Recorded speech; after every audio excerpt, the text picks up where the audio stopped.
Welcome to Divorce Talk, the CFA's voice.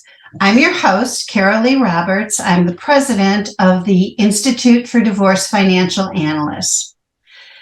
And what we're going to do during these sessions is talk with some of our CDFA professionals and get some insights on the current landscape of divorce and on what they do to help their clients and the profession.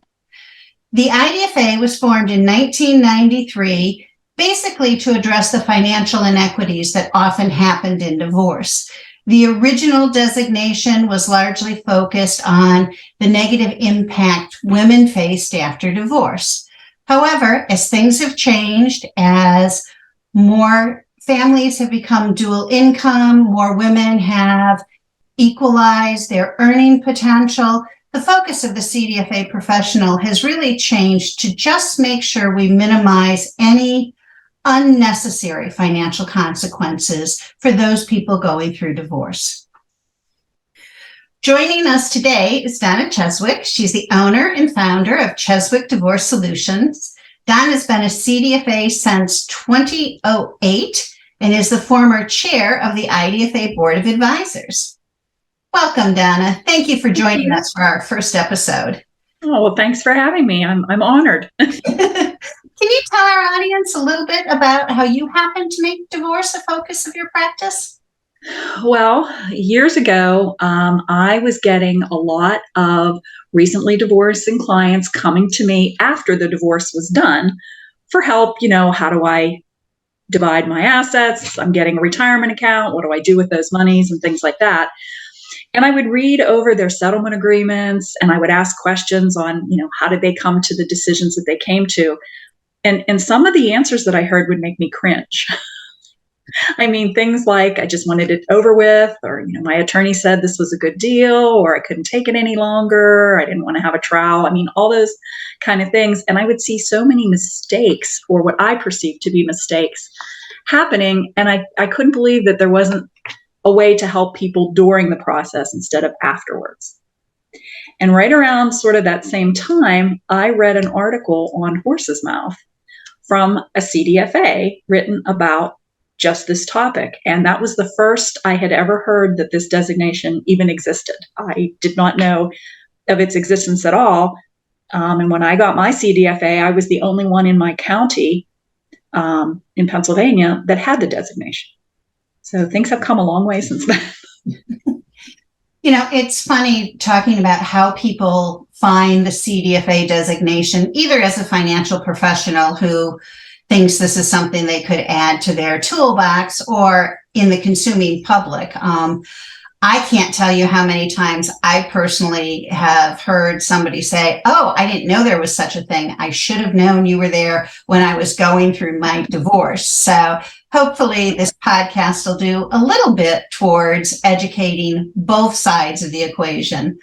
But when I talk to other financial professionals, one of the questions I frequently get is, "Oh, why would you want to deal with divorcing people? That's so horrible. That's so stressful. Aren't they always fighting?" How would you answer that question? And you talk about it. I guess I would be lying if I said that there are no aspects that can be draining or negative, or, but for the most part, I think for me, it's rewarding to really be able to help people with some of the biggest financial decisions that they're ever going to make, and make sure that they're getting the right guidance early enough in the process so that they can be mindful in their decision making. To do this work, you really have to care about the people that you work with, especially if there are kids involved. And you also have to be able to rise above the emotion that sometimes comes with this work and know how to sort of diffuse clients who want to go down a path of maybe wanting their pound of flesh because they feel wronged or want to punish the other party. So I don't really focus on the negatives, although there are some, again, to say there aren't. But I really look at it more as trying to help folks that are hurting, that are grieving, in a very difficult time of their life, to come out of it with the best outcome that they can achieve. I guess you could say. Nothing is perfect. No one wins in divorce. But if it can be, go ahead. I find it interesting that, financial planners will easily, frequently, and as a matter of course, have really difficult discussions with their clients. When you die, where do you want your assets to go? Death is not a really good conversation starter, but we go there. Or in the event your house burns down, do you have insurance? Do you have an emergency kit? You're more likely to be disabled before age 65 than die. Do you have disability insurance? We go all those negative places, but the minute somebody says divorce, at least half the people leave the room and go, no, I just don't want to do that. And I think part of what we as CDFAs can do is start normalizing that conversation, saying, unfortunately, divorce is a reality of life, and we don't have to make it any more difficult than it is. I would agree. And like you pointed out, we do get involved, especially as financial professionals, with a lot of hard topics and questions and difficult issues. I think people that have been in this business a while have gotten used to knowing how to deal with that. Maybe a newer individual, it's more challenging, obviously, but it's just kind of par for the course in what we do. Would you mind sharing with our audience one of the most memorable divorce cases that comes to your mind?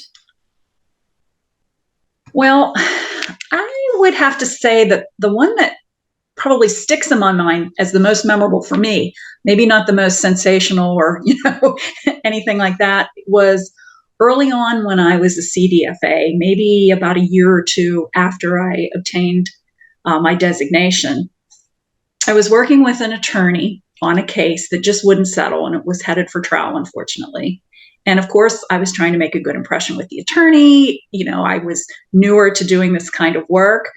This was my first expert witness testimony that I would have to prepare for. So needless to say, I was quite nervous about that because I had never done that before. But basically, the case kind of came down to the wire.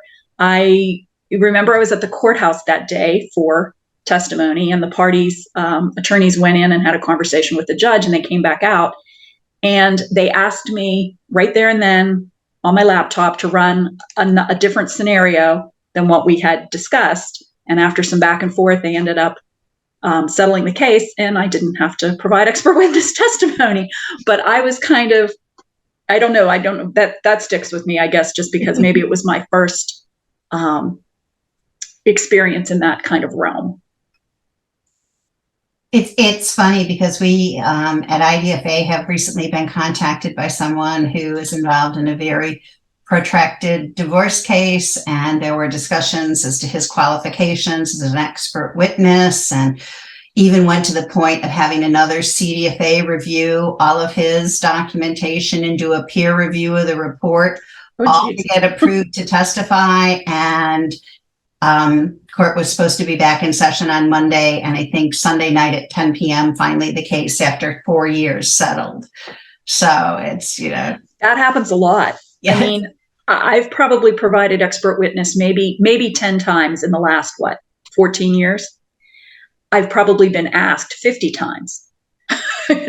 But like you said, a day or two before, it settles, and then they don't need, they needed your work up until that time, the reporting that you've done and everything to get them to that. But a lot of times I never end up showing up at the court to actually give expert witness because it settles sort of at the 9th hour or 12th hour or whatever they say. Besides having a CDFA designation, I noticed that you're trained as a mediator, as a financial neutral. You also have the certified quadro specialist designation. What part of your practice do you most enjoy, and why have you gone on to get these additional designations over the years?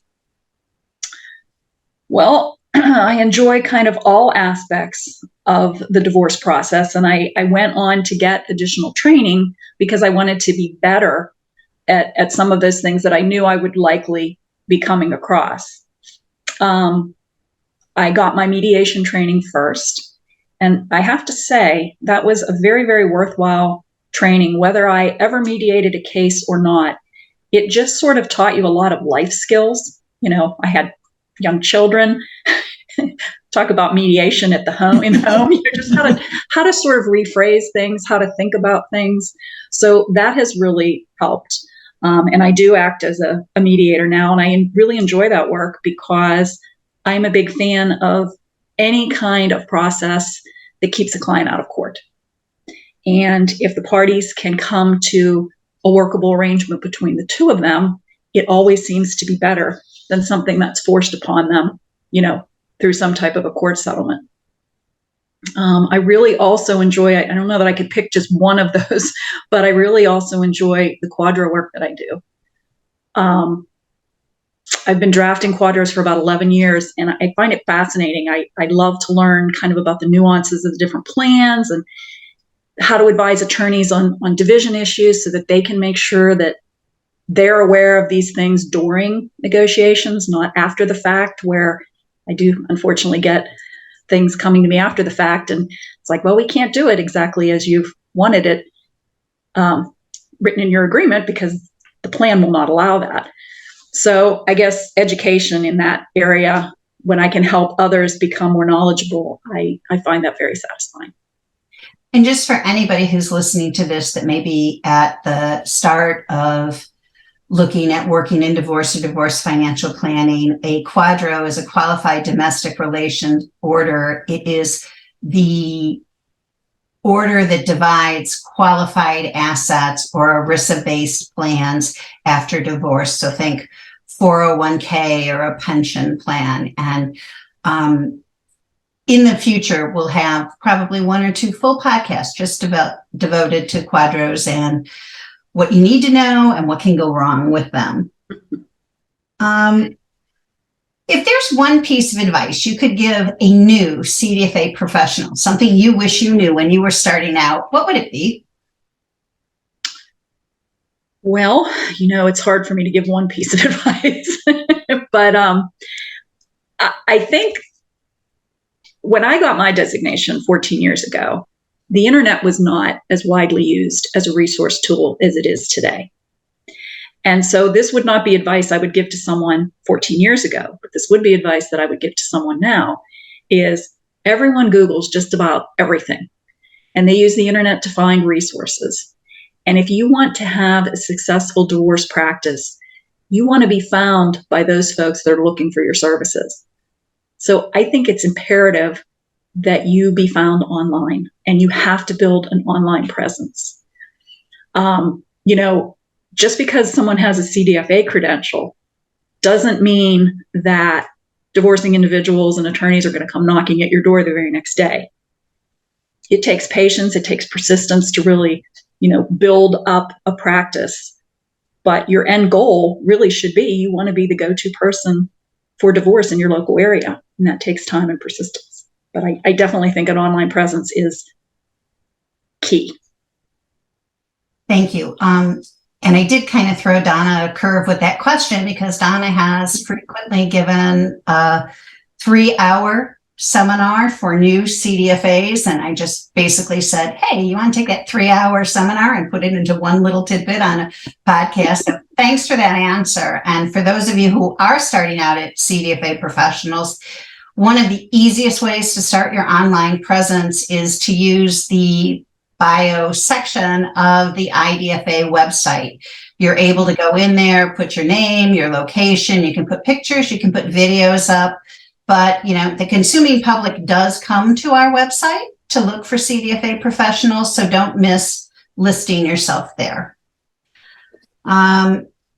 What is one thing, and again, only one thing, that you wish the consuming public knew more about CDFA professionals? How can we get people past the, I didn't know people did that, and I wish I knew you during my divorce? Well, I think IDFA has in recent years has been doing a very good job of really trying to educate the public. But I think it's more than just on a national basis. I think we as financial professionals and CDFAs, we have to educate in our local areas. We have to let people know that this designation exists and why it is so beneficial. Because most of what I see in divorce where folks are at an impasse, it's not necessarily the legal issues of the divorce process, it's the financial issues. And how do they divvy up all the stuff, assets, debts that they've accumulated during the divorce is such a huge part of the process. And often one or both parties don't have a real good understanding of all the financial implications.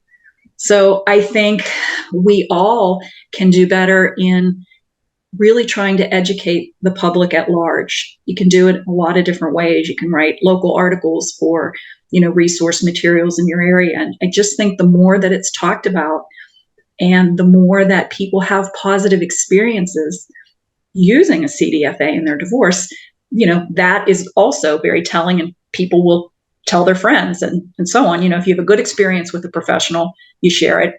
Unfortunately, some people, when you have a bad experience, you share that too. So we want everyone to have a good experience, not a bad one. Thank you, Donna, for taking some time with us today. I really appreciate it. And thank you to anyone who has listened to our first installment of Divorce Talk. And please feel free to reach out to us at support@institutedfa, as in divorcefinancialanalyst.com, if you have any questions or any topics that you'd like to see addressed in this format. Thank you again, Donna. I really appreciate you taking the time. No problem. Enjoy.